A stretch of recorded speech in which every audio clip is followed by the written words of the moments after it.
para ir sobrado en cualquier trabajo, por lo menos en el trabajo de músico, lo suyo es ponerte en el peor de los escenarios posibles. En el escenario en el que al contrabajo le da un chungo y se va corriendo. De repente la base no funciona. El contrabajista se le rompe el contrabajo. A mí me ha pasado ver como un arco de contrabajo sale volando. Algo que te da la guitarra flamenca es que te expones tú solo. Si a mí me pasa lo que sea, el bolo se cae. Y a mí eso, frente a otra gente que le puede poner muy tenso, a mí me encanta. Hay elementos que te dan seguridad. Una buena técnica te da mucha seguridad. No soy muy organizado, pero soy muy constante. He tenido la suerte de trabajar con artistas que yo realmente admiraba por su musicalidad, por su talento, y de repente me he visto tocando con ellos y diciendo, pero ¿cómo he acabado yo aquí, no? Paco de Lucía. Tú has tenido el gran honor de tratar con él. Háblame algo de Paco. Fíjate, yo, como yo creo que todos los guitarristas de España, o por lo menos de guitarra flamenca, tenemos a Paco en la mente desde que tenemos uso de razón.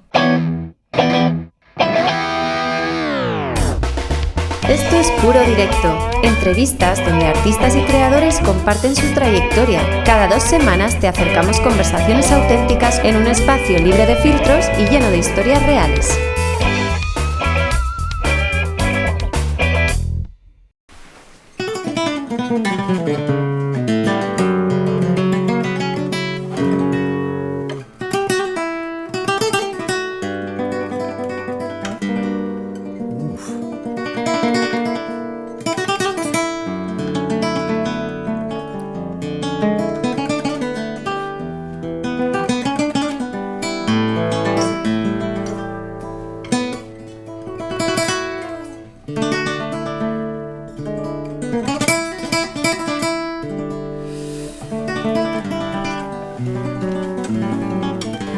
Ya os he dado múltiples pruebas de que no me callo ni debajo del agua. Pero claro, si me ponéis algo tan bello como la guitarra de nuestro siguiente invitado, ni siquiera recitando a Hernández o a Neruda podría conseguir ese bendito objetivo que todo poeta se propone, que es inyectar belleza a las palabras. Porque yo no sé imprimir en mis palabras una belleza superior a la que Don Luis Gallo deja patente en su discurso. Ole, ole, ole, ole.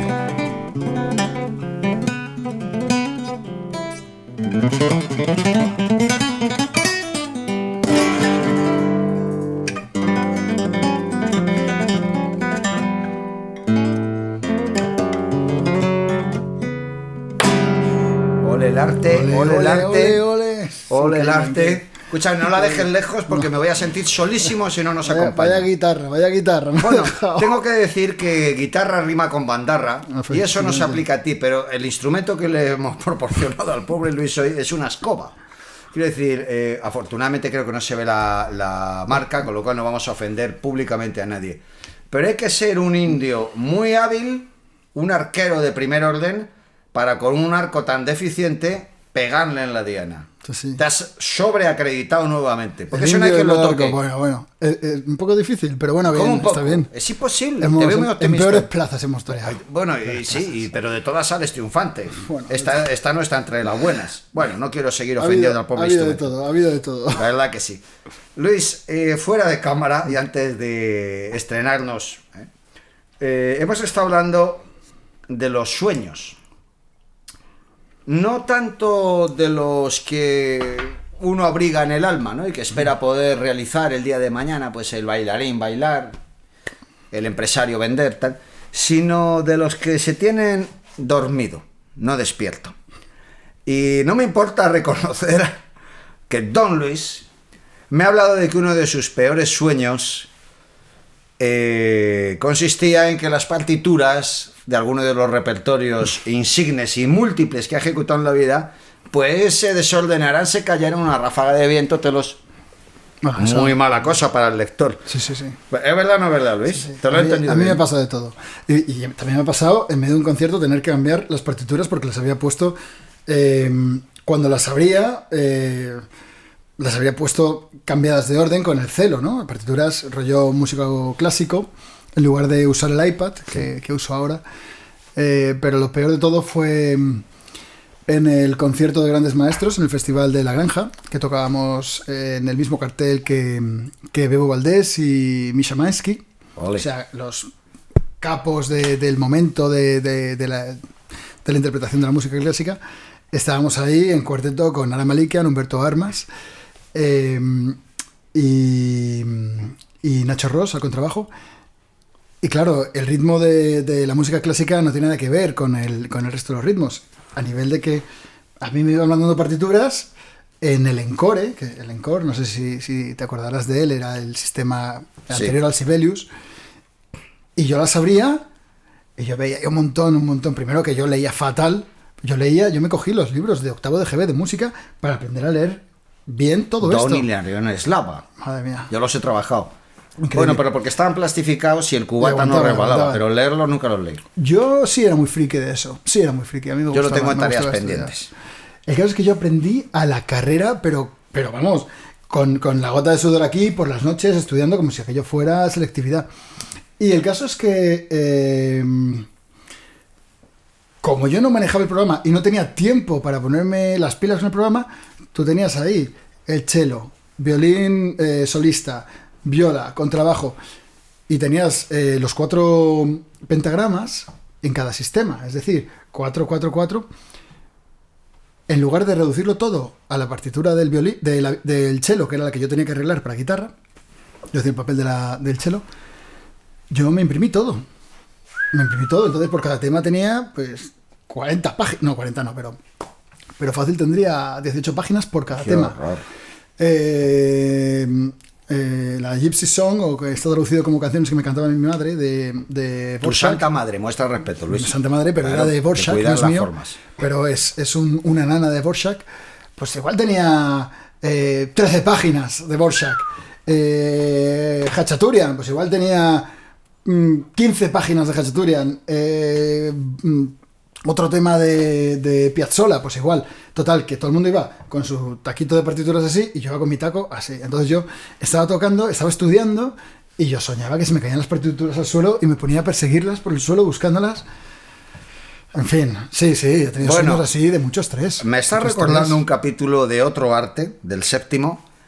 Es una figura no encumbrada entre la élite de los actores. Estamos hablando de John Wayne. Sin embargo, sus defensores sí sostienen su calidad y su talento. Tengo que decirte que según las crónicas de Wayne, y esto te acredita como un profesional máximo, se sabía los diálogos de todos sus partners, ¿sabes? Claro. No solamente los suyos. O sea, que estuviste muy varonil y muy tradicional con esto del tacazo de todo, ¿sabes? Eso es la supervivencia. Hace poco en los Latin Grammy de Sevilla, además de tocar con Rosalía, que teníamos ahí un evento, tuve que tocar en un par de eventos privados más, de discográficas y de productores, y la noche de antes se me ocurrió, o la mañana de antes se me ocurrió trabajar toda la armonización de los temas, aunque iban a disparar pistas y... Perdóname, trabajar no es aprendértelas, sino arreglarla a tu No, comodidad. lo que ocurre es que te mandan las pistas, te sacas la parte de la guitarra, o hay una parte de la guitarra, entonces tú tienes tu papel y ya está. Pero puede ser por prudencia o por inseguridad, me gusta ir o por experiencia, digo, bueno, pues me lo voy a currar un poco más y me voy a mirar todo. Es decir, me voy a mirar lo que hace el teclado, lo que hace todo, para que yo suene solo. Porque a mí lo que me gusta es ser capaz de defender algo solo. Por supuesto. Eso me da mucha seguridad. Y en el momento de tocar con todo el público sentado en la Casa Pilatos de... Que no Pilates sería. Lo tengo. Tampoco Casa Pilatos es un nombre muy, sabes, que prestigie mucho la cosa, pero está bien. Es un palacio precioso en Sevilla. El caso es que justo antes de salir a tocar, habían incluido a un artista nuevo que había traído sus pistas y se había movido toda la sesión en el programa. Uf. Y me dice el director musical, con todo el mundo sentado sudando, me mira y me dice, ¿puedes tocar sin las bases? Y le digo, sí, claro, no hay problema, pero ¿qué pasa con las bases? Y me dice, pues toca, luego te lo cuento. Y me raspé todo el bolo sin las bases. Hostias. Y mientras estaba tocando pensaba, menos mal Menos mal que te lo habías currado en 360 grados. Claro. Ya te digo, puede ser inseguridad, puede ser experiencia de que todo puede fallar. Se llama profesionalidad, tío, ¿sabes? Pero me lo había mirado todo, y salió todo muy bien y menos mal. Yo te aplaudo lo que hiciste, porque realmente cuando tocas en una formación musical, sea una orquesta, sea un grupo en el local, muchos músicos deberían entender que eso es una conversación, no 4 monólogos a la vez. Tú tienes que conformar, corrígeme si me equivoco, lo que vas a decir en función de lo que están diciendo los demás. Entonces totalmente. Ya tiene sentido. Claro, si no tiene sentido. Ya está. Entonces está, primero, respetuoso con el autor de la obra y luego con los compromisos de la profesionalidad. Saber, ¿sabes?, de una manera global, no parcial. Totalmente. ¿Qué es lo que estás tocando? Yo creo que va más por la supervivencia, ¿eh? Pero bueno. También puede ser, pero bueno, porque tú eres muy humilde. Yo lo llamo profesionalidad ejemplar y a toda prueba. Mira, me pasó una vez tocando un repertorio de música española y había una segunda parte que era música de cine. ¿De cine español? No, de cine en general. Universal. Bueno, me pasó una cosa muy bonita, ¿no? Y es que volvía yo de Jerez. Y era el aniversario de Lo que el viento se llevó. Entonces iba en el coche y estaban poniendo la banda sonora y hablando de cómo se había rodado la película. Y yo pensaba, joder, qué bonito. Y me quedé pensando, mientras sonaba el tema principal, me quedé pensando, ¿por qué narices toco la guitarra? Si hubiera tocado el violín o la viola o el cello, imagínate qué gozada tocar con una orquesta sinfónica. Todo esto, increíble, ¿no? Me parecía maravilloso. Y pensé, joder, qué pena, pero bueno, he elegido la guitarra, ya es muy tarde para cambiar. Y llegué a mi casa y al poquito tiempo me escribe Vasco Vasilev, el solista de la Covent Garden de Londres. Ajá, qué maravilla. Y me dice que le gustaría contar conmigo para una serie de conciertos. Y digo, venga, vale, pues hablamos de las condiciones, tal, y me manda todas las partituras. Y según hablo de las partituras, ¿sabes cuál era la primera? Lo que el viento se llevó. Parece una señal. Acojonante, ¿eh? Ole, ole. Sí, me ha pasado muchas cosas de esas en mi vida. Increíble. El caso es que todo esto lo hilo con lo anterior porque cuando yo llegué es el trato de las orquestas estas así profesionales, ¿no? Que yo llego ahí y me presenta delante de toda la orquesta. Antes de nada, ¿qué tal el viaje? ¿Todo bien, tal? Y yo rodeado de musicazos. Sí, todo bien. La batería de Duran Duran. Eran todos los solistas de la Covent Garden. Imponía bastante. Sí. Y yo no había ensayado con ellos. Y me dice delante de toda la orquesta, compás 48, porque los directores tienen toda la obra en la cabeza. Mucha gente que dice que los directores no valen para nada. Pero tú cuando estás tocando, tú no escuchas lo que hacen los primeros violines o los segundos violines. Te fías porque tú ves al director. A los violines tú no les ves. O sea, les ves pero no les escuchas. Te entiendo. Tú escuchas a todo tren al contrabajo. Pero es que el contrabajo no te deja de escuchar lo que está haciendo las violas. Ese es el problema, ¿no? Para eso hace falta un director. Y el tipo me dijo, compás del 45 al 58, delante de todo el mundo. Lo toqué, tal. Dijo, muy bien. Compás no sé qué. Tenía todo en la cabeza. Y yo dije, joder, qué importante es tenerlo todo grabado, todo lo que se va a hacer. Eso marca la diferencia. Bueno, es que las jerarquías, yo soy amante de las libertades y estos etcétera, pero tengo que reconocer que por algo hasta los animales tienen un jefe en las manadas. Sí, o sea, pero yo muchas veces he estado en el estudio y donde trato, como en el resto de los ambientes que pueblan mi vida profesional, escenario, etc., tener un ambiente democrático, trato de que la gente, no sé si lo consigo, eso lo sabrán ellos, pues se sienta respetada, integrada, etc., ¿no?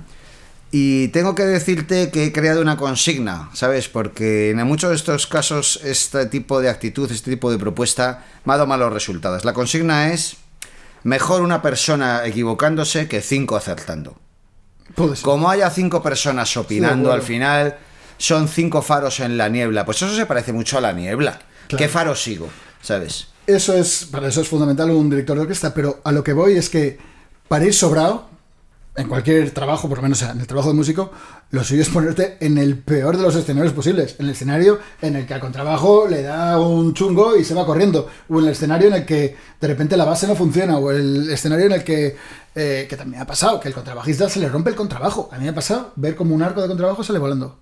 Claro. El contrabajista decir, ¿ahora qué hago? Y tú tienes que tocar y tienes que ir haciendo la base. Claro. Te replico con 2 cosas. Tú que eres maestro en las artes marciales, no solo en las artísticas, una de las bases... Un saludo aquí a David. Ole, ole, ole. Galán. No me emociones. Una de las bases del código samurái es ponerse siempre en lo peor. Y ahora te remacho mi breve intervención con una anécdota. Omar Hakim, enorme batería, llegó a tocar con Weather Report, increíble. Cuenta, y está confirmado, que mientras tocaba con Madonna, volvemos al tema secuencias, desaparecieron las secuencias durante minutos. Eso a muchos músicos les da pánico, ¿eh? A mí me da pánico, porque no tengo la solvencia de Omar Hakim. ¿Por qué digo solvencia? Porque después de esos minutos, te hablo de un caso, un día en concreto, un concierto determinado, cuando se recuperaron, Omar no había perdido ni un ápice y continuaba perfectamente a tiempo. Para eso hay que valer. Tienes que estar preparado para cualquier adversidad. Eso es. Claro, tienes que estar preparado, ¿no? Por eso hay que estar preparado. A mí, personalmente, y aunque yo toco guitarra eléctrica también, y me encanta, y toco... No sé si decir que toco jazz, toco con muchos músicos de jazz. Decir que toco jazz es muy presuntuoso. Yo te lo concedo, pero, vamos, con la boca muy grande. Pero me encanta, pero algo que te da la guitarra flamenca, que es gran parte de mi trabajo profesional, es que te expones tú solo. Por ejemplo, ahora mismo, mañana me marcho a tocar con una artista, con la José, a Extremadura, y generalmente voy yo solo. Entonces, si a mí me pasa lo que sea, el bolo se cae. Y a mí eso, frente a otra gente que le puede poner muy tenso, a mí me encanta. Claro. Esa tensión, tengo la suerte de que por alguna razón eso me mola. Aunque es verdad que también te pones nervioso. Yo te contaba fuera de cámara lo que me pasó hace poco en Túnez, que íbamos tocando con Iván Mellén, percusionista de Concha Buica, de Valeria Castro, de un montón de artistas increíbles, un tío con una solvencia despampanante, que antes de salir, 17 cámaras, todo emitido en directo, más gente que en la guerra preparándolo todo, en un teatro de 6.000 personas en Túnez. Le veo que se empieza a poner nervioso.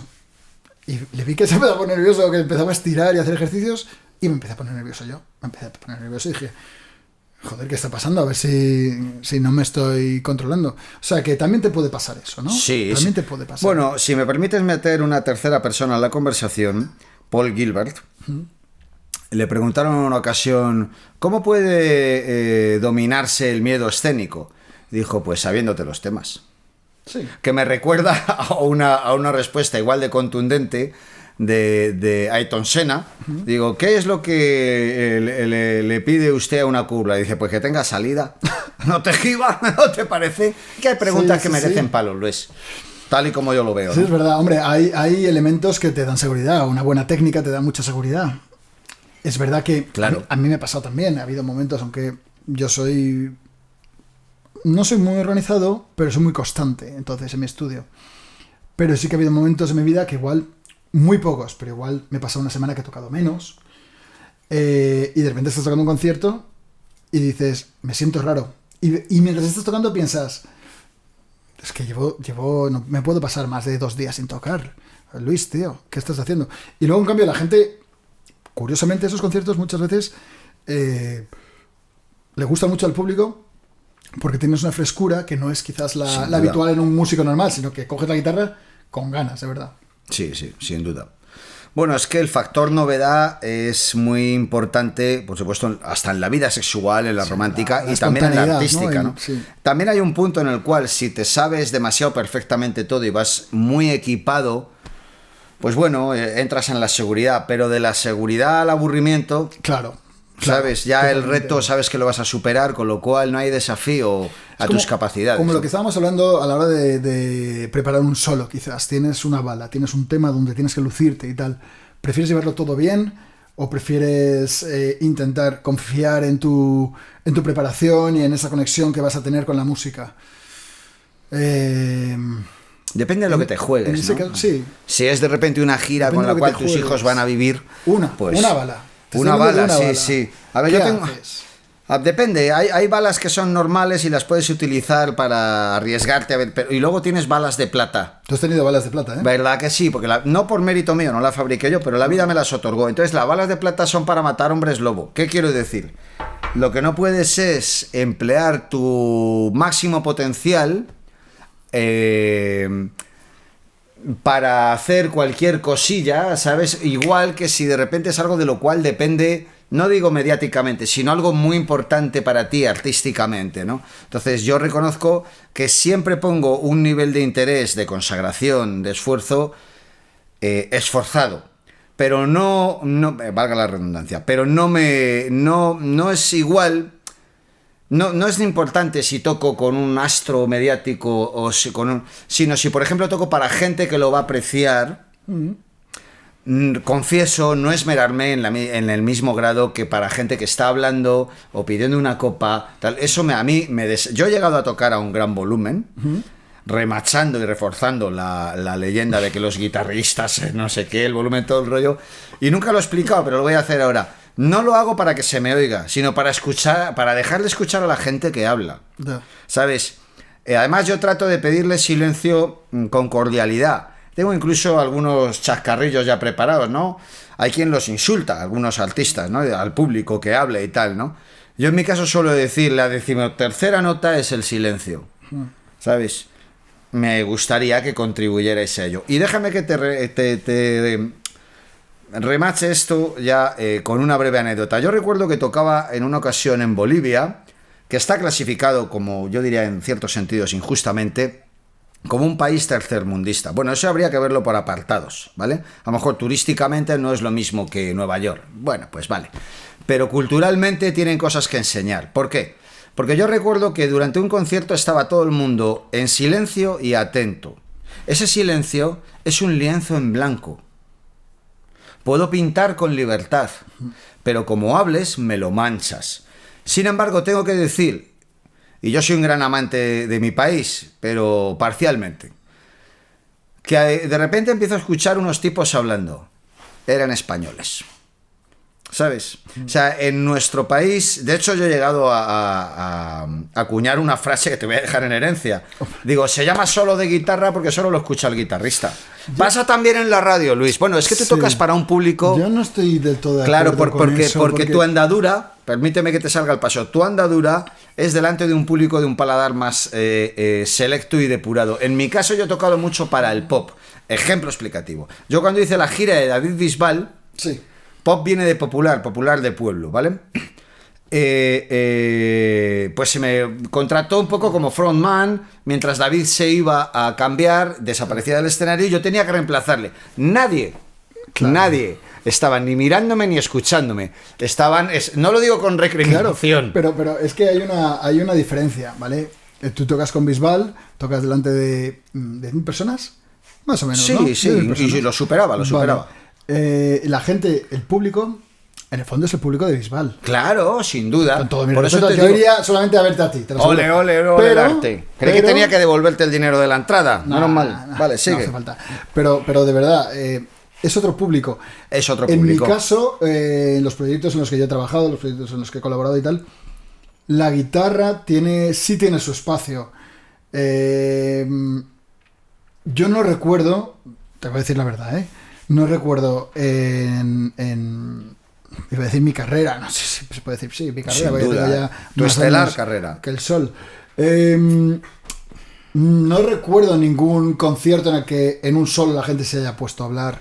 En mi caso es el 95%. Pero porque tu público es, en ese caso... El público de los artistas para los cuales tocaba. Es otro tipo. En mi caso, si te gusta la guitarra, evidentemente no vienes, porque está claro que va a tocar un guitarrista, por en este caso Luis Gallo. Por supuesto. Que va a acompañar a un cantante, vale. Pero si le voy a acompañar, no sé, se presupone, se antepone que la banda, si es una banda o es un artista, eso hay que escucharlo. Me ha pasado en conciertos que me ha llegado luego público y me ha dicho: ¿cuándo vais a dar un concierto la banda solos? Me ha pasado eso, ¿eh? No voy a decir me ha pasado lo contrario. Pero me ha pasado eso, que dices, hostia. Y es verdad que luego yo escucho la grabación y dices, Gabriel Peso, Miquel Asensio, Miguel Ruiz, y decir, madre mía, ¿cómo suena esto? Es tío? Otro público, con otras intenciones, otras expectativas. O hacer un solo que la gente aplauda, eso ha tenido que pasar seguro. A ver, me ha pasado, pero me ha pasado, mira, yo honestamente, y espero no arrepentirme de lo que voy a decir, yo por ejemplo cuando tocaba con Miguel Bosé, hacía más flexiones que escalas. De la misma manera que si voy a Londres hablo inglés, porque yo el idioma que empleo es el de mi receptor, no el del emisor. Quiero decir, era un público, al menos a mi parecer, Dios me perdone si me equivoco, Pero son 16 años de experiencia. Creo Hombre, que mi palabra que está tiene avalada. muchísima más Solo con Miguel. Hablo sobre todo Sí. el caso de Miguel, ¿no? Yo creo que premiaban más las contorsiones, los movimientos, ¿sabes? Bueno. El pechito, que entre lo que hacía en el gimnasio más el efecto de las luces ayudaba. Pero no creo que fuera el tema musical. Pero hemos ¿sabes? hecho todos cosas así. Yo he hecho teatro musical también, por ejemplo, que no es lo mismo, pero bueno, muchos hemos hecho este tipo de cosas. No sé, durante una carrera, en tu caso, tan larga como la tuya, tiene que haber habido de todo. Y yo te sigo. Sí, tienes razón, haces bien en recordármelo, pero yo te sigo, fíjate, desde que aprendiste en séptimo de caballería. Sí, pero yo no era el sargento, era solamente el cabo. Pero sí, está muy bien. Pero, yo me hice ese programa con 6 artistas distintos. Anda que no habrás hablado de ese programa, ¿eh? No, pero tú te remites a Santana. Sin embargo, eran unos tiempos de tierra tan fértil, porque todavía interesaba la música. Claro. Y la música solo lo hacían los músicos. Ojalá que hubiera un programa así en televisión. Bueno, a ver, yo creo que para eso tendría que haber un público que lo viera y escuchara. Y no sé si existe. Si existe, a lo mejor no es tan numeroso como para tentar a las productoras, ¿no? Ya. Yo ese programa me lo hice con David Summers, con Rosana, con Malú, claro. con no sé si Antonio Vega, con Miguel Bosé. Por eso con el resto Santana. no trabajábamos, porque trabajabas tú por todo. Ahí vas de puta madre. Sí, está feo. Acaparar y tal, ya sabes que no es ni democrático. Hay que repartir juego, como ni el gentil. fútbol. Ya, estuvo feo, ¿no? Pero bueno, por lo menos lo pago en remordimiento. ¿no? Yo era muy joven para eso. Ole. No, tú ya estabas capacitado de sobra, ¿no? Pero tampoco he sabido yo decir. No tenía la paga todavía. La paga, bueno, yo en mi caso, lo bueno es que yo no tengo ninguna paga para comprarme pendiente de cobrar. La paga. Eran tiempos, estamos hablando de los postrimerías de los pico, 90. ¿no? Fíjate. Yo creo que es del 96, 97. 96. Vale, vamos a hablar, Luis, de personajes ilustres con los cuales tú has trabajado. Y vamos a empezar por el techo, lo contrario que cuando se construye, o por el tejado. Una casa, ¿no? Ahí lo tienes. Hay grandísimas figuras en tu haber, cuyo legado, no nos vamos a engañar, hablamos de músico a músico, me refiero, el legado de esas figuras debe mucho a los músicos con los cuales han tocado, como se lo debe Sinatra a Nelson Riddle, sí, ¿sabes? A arreglistas, a directores, a los músicos de las orquestas, etc. Que eso es de justicia reivindicarlo, ¿no? Cierto. Tú has estado muchos años, por ejemplo, con Ara Malikian. Sí, estuve 7 años me pegué. Hostia, sí. Más que muchos, sí. Sí. Tú tenías tu margen de libertad, podías improvisar, aportar, podía ser cada concierto, guitarrísticamente hablando, diferente al anterior, al posterior, o estabas obligado a una serie de pautas que no podías mover. Yo tengo que decirte que, en cierto modo, con Malikian, de verdad, eché los dientes en el sentido de que yo venía de tocar, bueno, con bandas, en locales y tal, festivales. De ahí pasé a la televisión, estuve con Azúcar Moreno, estuve en Factor X, diversos proyectos, algunos más grandes y otros más pequeños, pero de repente, yo que tengo que reconocer que soy muy melómano, me encanta la música desde que era pequeño, yo no me lo creía. Me pasó una cosa muy curiosa, y es que yo estudié, antes de estudiar la carrera de música, académicamente estudié otra carrera. Y cuando me iba a la biblioteca, cuando la gente se iba a fumar un cigarro, yo me iba a la biblioteca y me acuerdo que cogí una revista, abrí la revista y leí una entrevista de Malikian. Y Malikian no era conocido, acababa de ganar el premio Sarasate, Pablo Sarasate, de violín. Y yo leí la entrevista y dije, qué fuerte, yo tendría que tocar con un tío así, con este yo sí que me veo, aunque es violinista clásico. Y cerré la revista y pensé, bueno, jamás se va a enterar este hombre que yo existo. Si tiene que pasar algún día, pues ya veremos. Y al cabo de los años me llamó y empezamos a trabajar juntos. No fue ocasionalmente, fue porque me colé en un concierto suyo. Explícame eso porque estoy un poco a ciegas. Pues él tocaba en un concierto, en un concierto no, en una presentación de un libro, y yo entonces estaba tenía una pareja que me dijo, violinista que te va a gustar, que te gusta tantísimo y tal, va a tocar en la presentación de este libro. Y yo dije, venga, va a tocar ese hombre, si ese hombre es un portento. Bueno, tú verás lo que haces. Y me acuerdo perfectamente que dije, mira, vengo estar acompañando El Amor de Dios, que es una escuela de danza, de baile flamenco, he estado en la universidad, estoy reventado, está lloviendo, si no lo encuentro la primera, me voy a casa y nos vemos otro día. Y llegué a Sol, o llegué a Callao, me fui entre las calles y de repente me acuerdo que dije, ¿dónde estaba la calle? O ¿cómo se llamaba la calle? Me dijo el nombre de la calle, miré y estaba en la calle. Y había un señor echando a la gente que quería entrar, diciendo que estaba todo lleno, y yo dije, esto va a merecer la pena. Yo fui con mi guitarra y el tipo de la puerta, que resultó ser el hermano de la novia, me dijo, ¿vas a tocar? Y le dije, claro, me están esperando ahí dentro. Y echó todo el mundo, me dejó entrar, empezó, es que él va a tocar, pero el resto, no, la gente fuera. Y yo entré ahí y de repente me encontré con Aramel Can tocando y casualmente luego me puse a hablar con una persona que era su mujer, fue todo muy casual. Y nos invitaron a irnos, como es él es muy natural. Nos fuimos a cenar con él y al cabo del tiempo pues me surgió esta colaboración y fue, pues fíjate, 7 años, un montón de conciertos por toda España. Llegamos a dar 80 y pico conciertos en 3 meses. Y fue enfrentarte a cosas que no estabas preparado a nivel de guitarra, porque claro, yo venía a tocar otro estilo y fue adaptarme al estilo clásico. La libertad que te daba él, total. Es verdad que el arreglista, en este caso Humberto Armas, sí que te decía, te marcaba las pautas de no, estás pisando las voces de la viola, o esto no, o esto tal. Y cada comentario suyo era una lección. Entonces, pues ibas encontrando tu arreglo. Y luego había, además de unos temas más pautados, que eran pues Rachmaninoff, Dvorak, Sarasate, que de ahí no te puedes salir, porque eso es lo que es, en tu arreglo. El resto sí que había mucha improvisación, mucha. Y nunca hubo ensayos. Siempre fue tocar. Siempre fue tocar. Tocar, energía y tocar. ¿De esos ensayos se pudo prescindir porque se funcionaba a través de partituras? ¿O por qué? Es un poco porque raro. Sí, porque cuando hay buenos músicos no hace falta tanto ensayo. Yo nunca... O sea, ¿se hacía una gira y no se ensayaba previamente? Bueno, igual quedábamos 1 o 2 días para mirar los temas. No, sí. yo dentro del mundo del pop podía ser 2 meses de ensayo. Lo sé. Pero claro, también porque vas con una máquina y la máquina manda. En el flamenco, no por ejemplo, no se da eso. En el flamenco es por alegrías, se montan las alegrías y no hay tanto ensayo. En el tablón no hay ensayos. Hay un tengo código. yo que meter en ese mundo, ¿eh? Ahí me parece que me voy a sentir más expandido. O como en el jazz. Claro. Como en el jazz. Mira, con John Stowell. Un figura que es una leyenda del jazz con el que casualmente empecé a tocar. No casualmente, fue también una historia muy bonita. Yo flipaba porque antes de hacer una gira, igual quedábamos para ensayar y decía, venga, vamos a ver el principio, vamos a ver el final, venga, siguiente tema. Y de repente en 20 minutos habíamos visto un repertorio a su criterio de hora y pico. Y no quería ver nada más porque decía, no, es que si se toca más se rompe la magia. No hace falta ensayar, está claro. Hay que tocar. Para eso hay que estar muy facultado, ¿eh?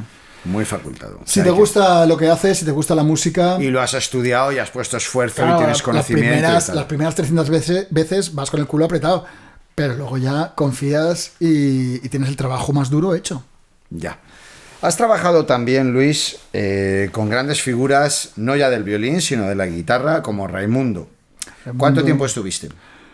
Raimundo fue una colaboración muy breve que al final no terminó de fructificar. ¿Pero más de un concierto? Sí, bueno, nos conocimos en Alemania. Ajá.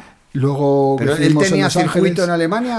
No. Él vino representando una marca y yo iba representando a la marca con la que trabajo, con Godin. Ajá. Y se dio, pues, colaboraciones de conciertos en el escenario grande.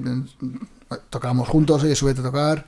Y con Raimundo, pues, te puedo decir que para mí fue tocar con uno de mis ídolos de infancia, porque para mí el descubrir el Blues de la Frontera, el disco de Blues de la Frontera, fue auténticamente un hito. O sea, yo no había escuchado una guitarra flamenca así tocada, o sea, no había escuchado una guitarra con tanta personalidad, por supuesto al margen del flamenco, jamás. Ya. Él grabó prácticamente todo el disco, hasta el bajo, según me dijo él, ¿no? Y bueno, pues la sensación de tocar con él es increíble, la energía que tiene, el soniquetazo que tiene, la mano derecha, el vocabulario bluesero. Él es un gitano que hubiera querido ser un negro del Mississippi. Muchos negros hubieran querido ser un gitano de, ¿sabes? Claro, de Sevilla, de Triana. Sí, vamos. Para mí, sin lugar a dudas, es un auténtico crack, un ídolo y un ejemplo en cuestión de sonido y de personalidad tocando. He tocado con otros guitarristas apabullantes, ¿no? También, como Alfredo Lagos, guitarrista de Enrique Morente, de Isabel Galván. Un guitarrista con una limpieza y un sonido de cristal, una belleza, me encanta. Con Malikian coincidí muchos años y estuve trabajando con José Luis Montón, también otro concepto totalmente diferente, maravilloso guitarrista. No sé, he tenido la suerte de trabajar con artistas que yo realmente admiraba por su musicalidad, por su talento, y de repente me he visto tocando con ellos y diciendo, pero ¿cómo he acabado yo aquí, no? Y... Pues porque te lo mereces, Luis. Fíjate, pero son regalos de la vida, ¿no? No con Pedro Andrea, de repente. Yo he conocido dices, personalmente a Pedro Andrea. Déjame que te haga una corrección. Sonidazo. Ole con el sonidazo. Eso se deberá a la guitarra más que al guitarrista. Fraseo, gusto. Ole. Te voy a decir, hombre, Pedro. Ole, macho. Lo sabemos. Es una todo cosa. El mundo. Sí, no quepo en la camisa, ¿verdad? Primero porque he engordado, la compré cuando era más delgado. Ábretela. Y luego que el orgullo pues te hincha. Henchido de orgullo, se dice, de hecho. Pero sí, Luis, es verdad. Déjame que incorpore una figura que no tiene quien le haga sombra. Difícilmente vamos a encontrar a alguien que se oponga a esto. Ya sé yo por dónde vas. Ya sabes por dónde voy, jabato. Escúchame. Maestro. El grande maestro. Tú has tenido el gran privilegio. Yo a muy pocas personas les hubiera pedido en mi vida un autógrafo, ¿no? Porque qué maravilla que alguien te deje entre sus herencias, entre sus legados, el don de admirar. Admirar a alguien, digo yo que es algo placentero, ¿no? Estamos hablando de no sé, no creo que hay que crear un adjetivo. Así que el nombre yo creo que condensa todo. Paco de Lucía. Sí. Tú has tenido el gran honor de tratar con él, sí, de escuchar, porque las aportaciones de Paco no son solo guitarrísticas o musicales.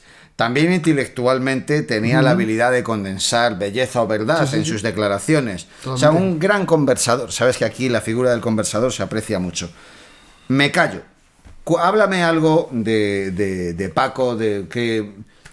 En fin, vale, ¿qué estelas te ha dejado? Pues mira, hombre, estelas, fíjate, yo creo que todos los guitarristas de España, o por lo menos de guitarra flamenca, tenemos a Paco en la mente desde que tenemos uso de razón. Para mí, el Festival de Guitarra de Sevilla fue un antes y un después. Me lo regaló un profesor de guitarra flamenca que tuve. Y para mí fue un auténtico ladrillazo en la cabeza ver a John McLaughlin, ver a Paco, ver a Vicente, ver a George Benson, a Steve Vai, a Nuno Bettencourt. Pero entre todos estos, o sea, toda la atención para mí era Paco de Lucía. Y cuando yo le conocí, fue buscándole, como yo creo que todo en la vida, porque podemos hablar de lo que es la suerte, ¿no? Pero yo creo que la suerte no existe tanto. Bueno, hay un azar, ¿no? en la vida, pero yo fui a buscar a Paco al hotel donde normalmente se hospedaba en Viena. Yo estaba de Erasmus en Viena y yo no tenía dinero para pagar la entrada y me fui a buscarle. Y cuando vi a Paco me dijo, le dije, como si le conociera de toda la vida: Paco, yo ya me iba, menos mal que has llegado. Y me dijo, pues menos mal que no te has ido, porque tú y yo nos vamos a ir a cenar. ¿Has cenado? Y le dije, no. Pues venga, dejo la guitarra en la habitación y nos vamos a cenar tú y yo. Y yo dije, no la puedo creer, me voy a ir a cenar con Paco. Y nos fuimos y entramos en un restaurante, y la condición que me puso el dueño del restaurante era que si veníamos un grupo grande, el cocinero se quedaba. Porque ya era tarde, ¿no? Era tardísimo. De hecho, él me decía, aquí no nos van a dar de cenar. Yo le dije que sí, Paco. No sabía, estaba en manos de Luis. Agarré al jefe y le dije, Dios está en la puerta y tiene hambre. Exacto. Y ya él se acojonó y me dijo, venga, vale. ¿Venís un grupo grande? Le dije, grandísimo. Nos pusieron una mesa para 20 personas y yo llamé a todo el que conocía, todo número que tenía en el móvil de ese mes y medio en Viena, les llamé. Y al final se llenó eso de gente. Había gente que decía, Paco, ¿qué? Da igual, llamé a los guitarristas de Viena, tal, se llenó. Y ahí fue donde le conocí, ahí estuvimos hablando y luego me invitó al concierto, luego me volvió a llamar y a partir de ahí hubo cierta relación. Y bueno, pues Paco, ¿qué quieres que te diga? Yo creo que todas las conversaciones que tuvimos, las puedo tener en la cabeza. Mucha gente fue amiga de Paco de Lucía y ha trabajado con él y tal. Yo mi relación fue un poco diferente, pero recuerdo que hablando con él me decía que su familia éramos nosotros. Me decía, yo no...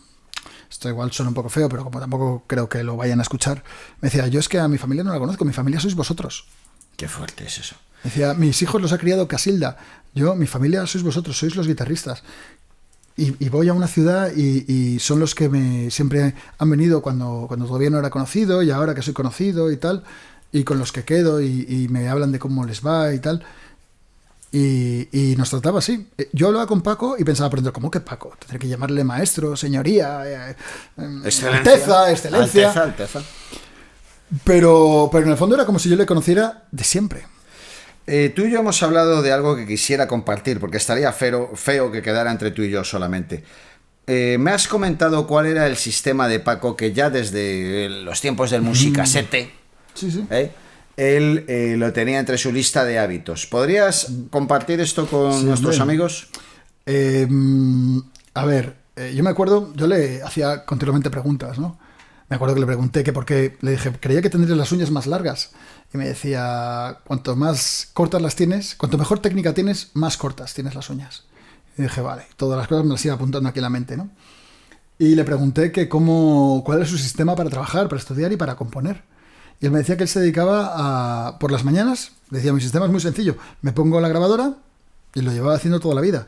Se grababa tocando, improvisando, tal, y después de echarse las siestas escuchaba el cassette y apuntaba en una libreta de tal minuto, vale, de tal minuto, y él iba encontrando fragmentos que le pudieran parecer interesantes. Los para escuchaba al día siguiente, en frío.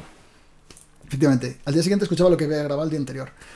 Y que con el Pro Tools ya era todo mucho más sencillo. De hecho, dejó de vivir en Toledo, me contaba a mí, que porque tenía un campanario al lado que es que no le dejaba tranquilo. No podía trabajar. No lo sabía. Se fue a Mallorca, claro, y ahí estaba encantado.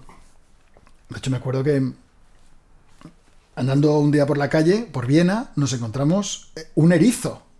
Y él cogió el erizo con las manos y yo pensaba, por favor, Paco, pensaba, a ver si te vas a pinchar, si te va a infectar un dedo, yo me quedo sin el concierto, todo es un desastre y se acabó. Y me dijo, ¿qué va? Si yo en Mallorca, todo esto vino por eso, ¿no? Porque me contaba que en Mallorca había muchos así en su parcela y tal, y que él se había ido a Mallorca porque huía del ruido y que le gustaba dar paseos, porque era cuando escuchaba lo que había grabado el día anterior. Y ese era su sistema de trabajo. Analizaba las cositas que él consideraba que valían y esas eran las cositas buenas que dio de sí claro. No sé si esto él lo comentó porque tiene muchas entrevistas grabadas, pero recuerdo que él me dijo que la idea era llamarlo Algeciras, el disco, o Al-Jazeera en árabe, pero que no le dejaron la compañía. Y como él había mandado una carpeta que ponía cositas buenas, dijeron, oye, ¿y si le llamamos cositas buenas? Dijo, llámale como quieras. Pero eran cositas buenas porque eran esos minutajes que él decía, esto vale oro, y lo guardaba ahí. Y entonces él desarrollaba así sus temas, su composición.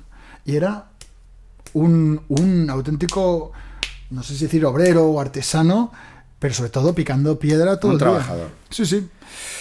Luis, en tu acostumbrada humildad sueles achacar tus éxitos, no va con tinte críticos, pero sí sincero, a la suerte. Yo creo realmente que la suerte, por supuesto, es la cuchara que mueve la sopa, pero la sopa tiene otros ingredientes, el esfuerzo, tal. La suerte... Mira, no lo voy a explicar de manera en prosa, porque en este podcast se suele visitar ocasionalmente la poesía. Y te voy a pedir un favor. Voy a leerte del poeta Moscardón, grandemente admirado por estas latitudes. Tengo todos sus libros. ¿Así es posible? Pues eso no son muchos porque son 2 hasta la fecha. Dale tiempo. Voy a leerte un poema relacionado con la suerte. Pero claro, tengo aquí a Luis Gallo. No sé si te he hablado alguna vez de él. Entonces, claro, eso es como tener un Mercedes y dejarlo en el garaje. ¿Cómo se podría aprovechar, mira, la suerte de poseer o de contar con una presencia insignia y egregia? Pues hombre, pidiéndole que toque. Si yo te pido que me acompañes y juntamos y damos la mano la poesía con la música, yo creo que son artes que al fin y al cabo empatizan, ¿no te parece? Sí. Y te lo voy a leer. Méteme ahí una introducción sensacional.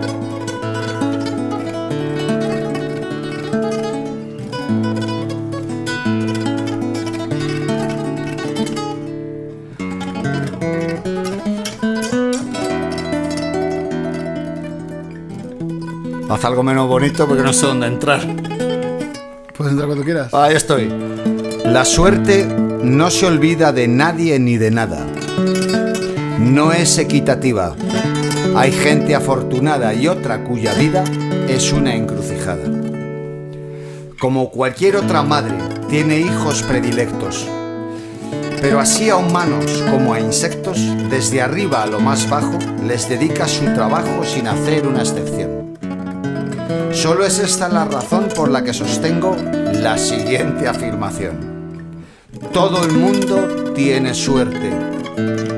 El reparto es desigual en el don de la atención, que ve la oportunidad. Tú riega con voluntad la semilla de la fruta y podrás ser un frutal. Está en manos de la vida que te escoja la fortuna. Ella solo te señala, pero si es buena o es mala, de ti dependerá. El número premiado puede hacer que te conviertas en el hombre más odiado, amargo y solitario, o por el contrario, en destinatario de amor y gratitud. Ole, hay quien cree que está trazado todo aquello que sucede. De este modo se autoabsuelve por los hierros del pasado y además no está obligado a enmendarse en el futuro. Es tan cierto como duro. Esas son las maniobras con que excusan los cobardes su historial de malas obras.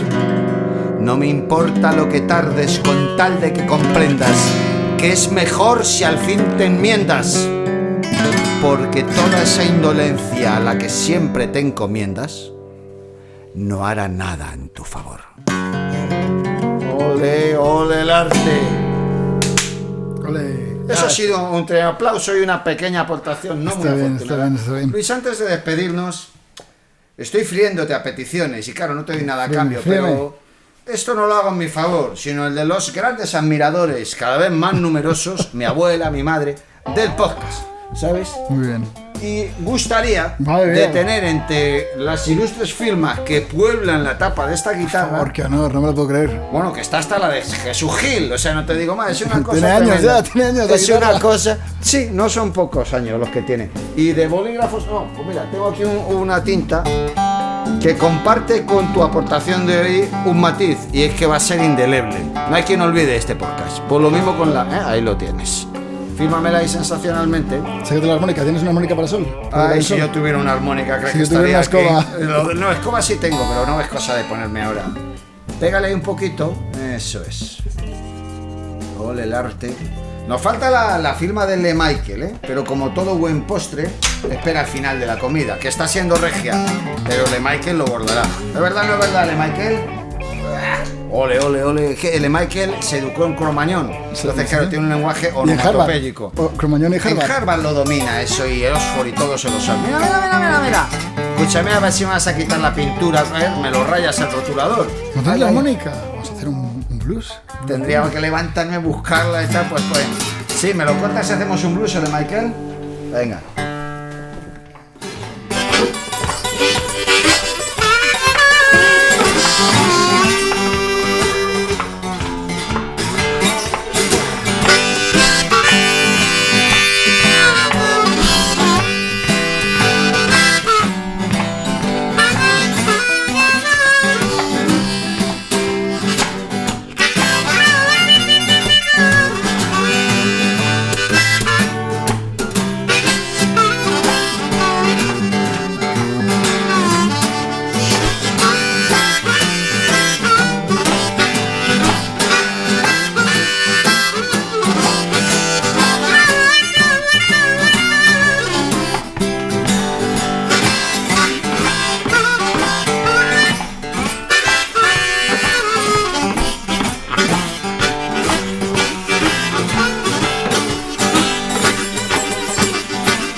¡Ole! Vamos ya. Viva Triana. Triana, no sé, yo me estaba pensando en Mississippi, pero me vale también, me vale.